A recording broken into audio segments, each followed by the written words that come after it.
don't even know what to say, honestly. I so much respect for TJ and the way he gets those guys to play. I mean, the whole time we had that big lead, you know, I was waiting for them to respond. You knew it was coming at some point, and just an onslaught of physicality, and you know, they made us obviously just go out there and find a way to earn that one. That was just a toughness game, bottom line. I mean, we had 29 turnovers and still won. I've never really seen that before, but you know, we were 52 to 34 on the glass, so that kind of evened the thing out. Cable was incredible. These two guys were amazing, but man, I'm tired, and I don't know what else to say, but I do want to just make sure that give so much credit to that team, and they're very, very tough, and that was a heck of a ball game.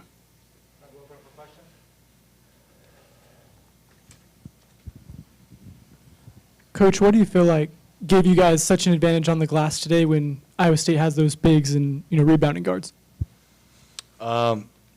Just motor and will, determination. You know, it's something, you know, we've been able to win some games on other games on the road by just out-rebounding teams. And so, you know, I've never felt like rebounding, especially offensive rebounding, was just a size thing. You know, some of it's technique, a lot of it's just want to. And Richie, you're 13 for 13 at the line today. How much of, how comfortable are you with the ball in your hands at the end of the game, and how much intention did you have to get to the line? Yeah, I mean, you learn through experiences, right? And then you can lean on those experiences. Just got a little bit to go. I was at the line at a big moment. But, you know, I'm grateful for these opportunities, but just a matter of enjoying the opportunity in the moment, and yeah, I'm grateful for it. Richie, last year when you played here, I think Yeah. you guys had a 14-point Yeah. lead that slipped. I mean, was that on your mind coming into the game? Probably not in game when you're up 21, but you know, just thoughts on the way you guys were able to persevere this time. Yeah, I mean, Coach always says that every game is its own story, its own game. But yeah, I mean, I just actually coming into the media room, I last year came in here, and it was just, it's crazy the difference. I'd take this all day, of course, but you know, like granted, they're just such a good team, and knew that was going to be battle, even if we're up 21 or whatever the lead was.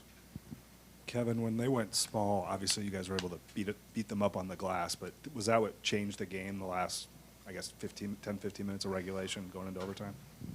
Change it for them? Just the general dynamic of it. Yeah. It seemed like that's when they started to come back. Yeah. It did, you know, to spread us out, you know, especially that last play.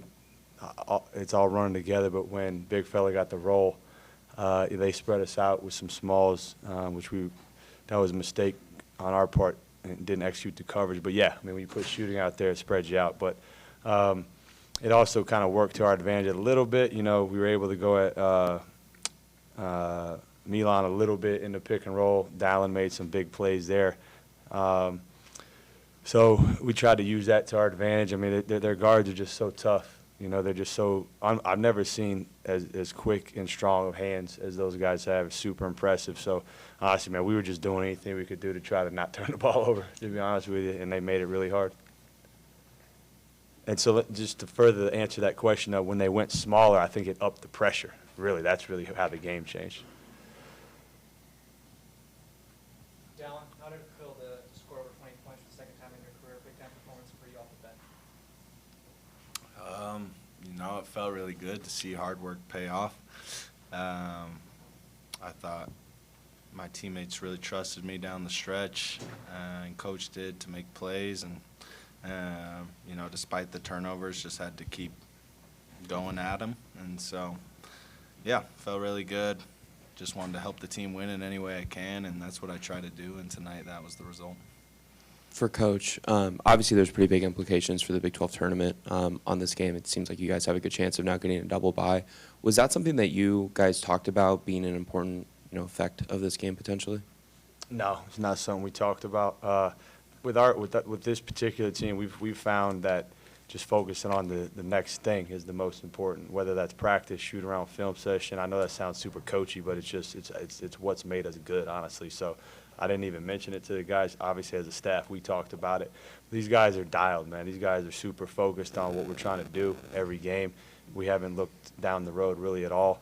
And really what we talked about instead of that was just I know the MO of this team, you know, toughness and physicality. We felt like about a month or two ago that we turned the corner and we felt like we started playing like the tougher team. You know, what Dallin did tonight, even though, you know, he had a couple of turnovers, I'm sure he wished he had it back, but playing on a cramped leg, banging threes, I thought he was going to pass out there. So just the toughness that he showed along with the rest of our group, that's what we talked about a lot coming into this, knowing what that game was probably going to look like. For either of the players on Iowa State's final possession of the second overtime, where Gilbert kind of gets stuck with it, has to feed it over to Momcilovic in the corner, can you guys just take me through what you guys kind of saw there? Because you seem to kind of end their first action or goal of what they were trying to do, and then they kind of got stuck with it and had to scramble, and you prevented them from getting an open shot. We had a coverage and we executed. And even with that, it's just you got to stay focused on, like Coach said, just the thing at hand. And Trey with a really huge contest on an incredible shooter was I was so happy when I saw Trey just with a great contest that we work on all the time. A lot of credit to him in this game.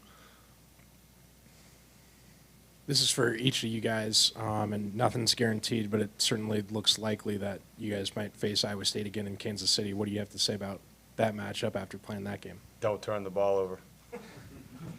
Nah, I mean, that'll be I got to catch my breath to even process that. I'm sure they do too. But nah, I mean, it's what, this is my first time doing, the whole March Madness thing. And so it's just every time I was in the NBA and March would roll around, I was like, man, I bet it's so fun to coach college basketball in March, and here we are. So, you get a chance to play against really good teams who have really good players and are super well coached. So, as a competitor, man, that's what you look forward to, being able to hopefully right some of the wrongs from this game if that ends up holding true. That'll be a big-time game. Any more questions? Thank you, guys. Thanks. Everyone get some rest.